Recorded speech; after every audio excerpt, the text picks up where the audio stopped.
Okay, I haven't done a boomer nostalgia video for a long, long time.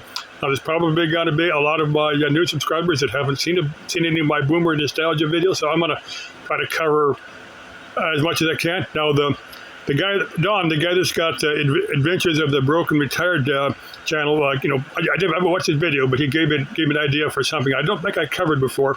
It's back in the time when you had a landline telephone and you dial 0 to get a live operator. Now, back in the days of the landline telephone, you probably had an account with Mountain Bell. Now, everybody hated Mountain Bell. They could do whatever they damn well please. They wanted to charge you a small fortune for long distance call, they'd do it. If they wanted, they charge you for this, for that. They'd charge you for whatever they wanted. And if you needed that phone hooked up, you might be 2 or 3 weeks before they finally got around to it. Today, you go into a cell phone. You got your choice of a whole bunch of different carriers. That's the reason the prices is fairly reasonable on cell phones. Is that they're in competition with each other. Mountain Bell had no competition, not until cell phones come around, and then they just, as everybody hated them, they just went away. They don't exist anymore. Pay telephones is another one. Now I haven't seen it. I've seen 1 or 2 booths, but they don't have a phone in them. Now I think there's one somewhere for somebody that's actually paid for the phone and actually paid for the line and stuff. Somebody just I'm not quite sure their reasons were. They just figured the community needed a phone. Something new somewhere. Now, another thing I want to cover, like 1/4-inch magnetic reel-to-reel tape. I bet there's a lot of kids out there. I've got a box of reels I bought at auction. I never have played them. I've got 1 or 2 tape players that sometime I need to check out and see if they work. I need to take those roll the tape and see. We just want to. Some of them mark music, some of them mark other stuff. Now maybe I have that. If you remember Nixon, that back in the Watergate days when they had that 7-minute hum on the tape. That's what he had. I like other 5-inch reels. Now maybe I have that missing. Maybe I have that missing audio tape from the Nixon's, from the Nixon's records. Maybe that's in that box buried down inside there. So I got that at auction probably 30 years ago. I've never played them.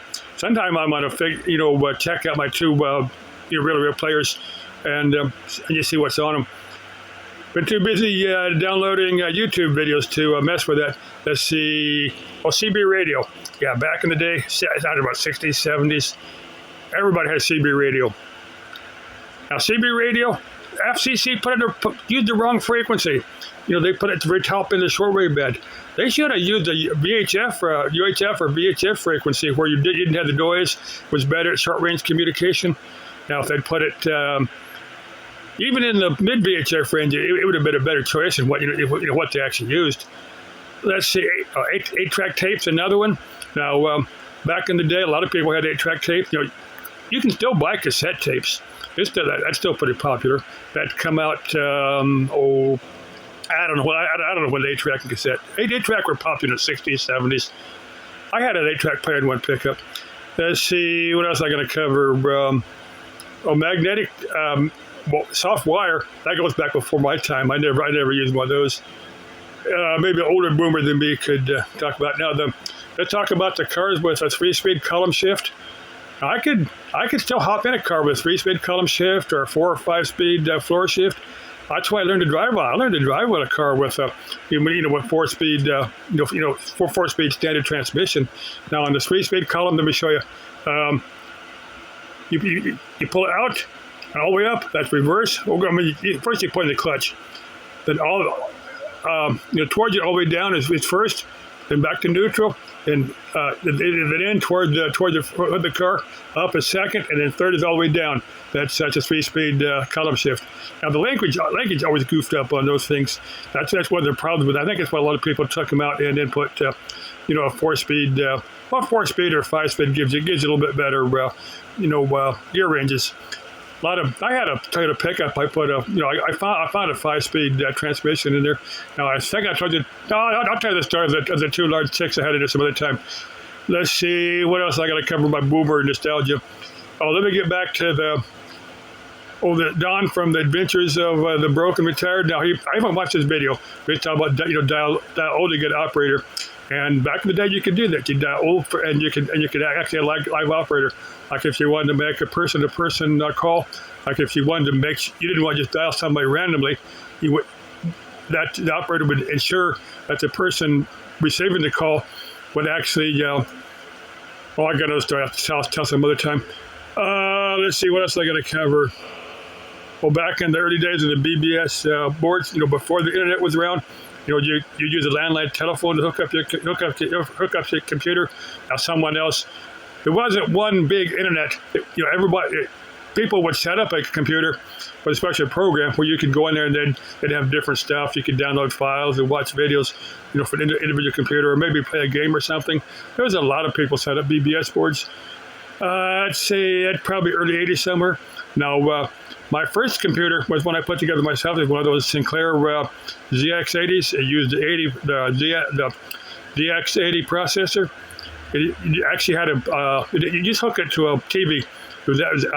It had BASIC, built into it. You could program everything in BASIC. Now, my next one was a Coleco Atom. Those come out early 80s. The original price on a Coleco Atom, I think it was about $700. I got mine for about $300. Now, it would hook to a regular TV set. You can go on Wikipedia and type ColecoVision and Coleco Atom, and they'll show you exactly what these things are, or Timex Sinclair ZX80.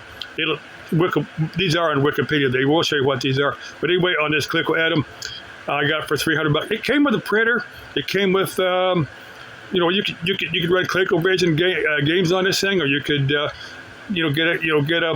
They used a modified cassette tape for the main storage. Then you could buy like a 5 1/4 inch floppy or a 3 1/2 inch floppy drive, and you could get software, on floppies. Let's see, what else I got to cover. Back in the days of Freon 12, how many people, go back to the days of Freon 12? Now, I can remember as a kid, my father had a whole bunch of refrigerators that used sulfur dioxide. That would actually ban sulfur dioxide back in the early 60s. They banned it as a health hazard because you breathe very much sulfur dioxide, this stuff will kill you. It does have it's got a burnt sulfur smell to it. Now, I remember my father had a bunch of refrigerators that actually used sulfur dioxide. Let's see. I was going to cover one or two more things here. I'll save one for the next Boomer Nostalgia video.